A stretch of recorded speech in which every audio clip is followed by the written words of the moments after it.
Hello সবাইকে, আজকে সোমবার সকালবেলা থেকেই কিন্তু ব্লগটা শুরু করলাম।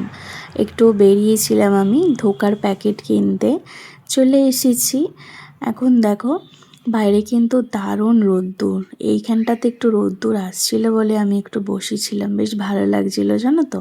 তারপরেই দেখো সকালবেলা রান্নাঘরে চলে এলাম, খেয়ে নিলাম একটা কেক। সকালে রান্নাবান্না আমার একদমই কমপ্লিট হয়ে গেছে। আর একটু ইচ্ছে করলো মায়ের পাঠানো আম তেল দিয়ে একটু মুড়ি খেতে, একটু মুড়ি খাচ্ছিলাম। আজকে কি রান্না করেছি দেখো। আজকে যেহেতু সোমবার, নিরামিষ আজকের দিনটা আমরা খাবো। এখানে ভাত, আম তেল দিয়ে মুগের ডাল, ধোকার ঝাল আর করেছিলাম আলু পোস্ত। বাপি মাকে খাবার খেতে দিয়েই কিন্তু আমি স্নান করতে চলে গেছিলাম। আজকে একটু শ্যাম্পু করলাম।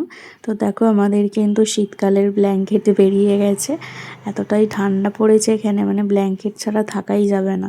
তারপরেই দেখো ফুল তুলে আমি চলে যাচ্ছি এখন ছাদে। আজকে গাছে কিন্তু খুব কমই ফুল হয়েছিল।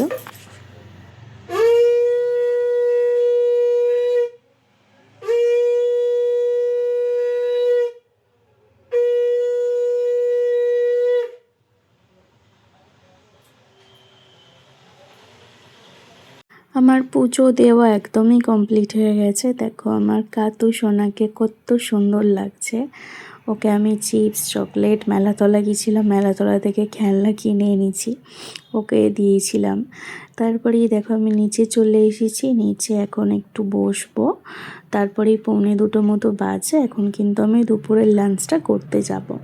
এখানে কিন্তু আম তেল দিয়ে ডালটা আমি প্রথমবার ট্রাই করলাম, এত ভালো খেতে হয়, মানে যেরকম সিম্পল মুগের ডাল করবে, উপর থেকে একটু আম তেল দিয়ে দেবে, বেশ ভালো খেতে হয়।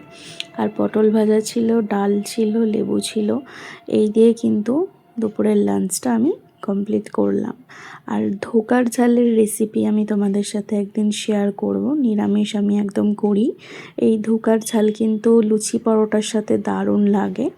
আমার হাতে ধোকার ঝাল কিন্তু আমার শ্বশুরমশাই আর বাবাই দারুণ পছন্দ করে।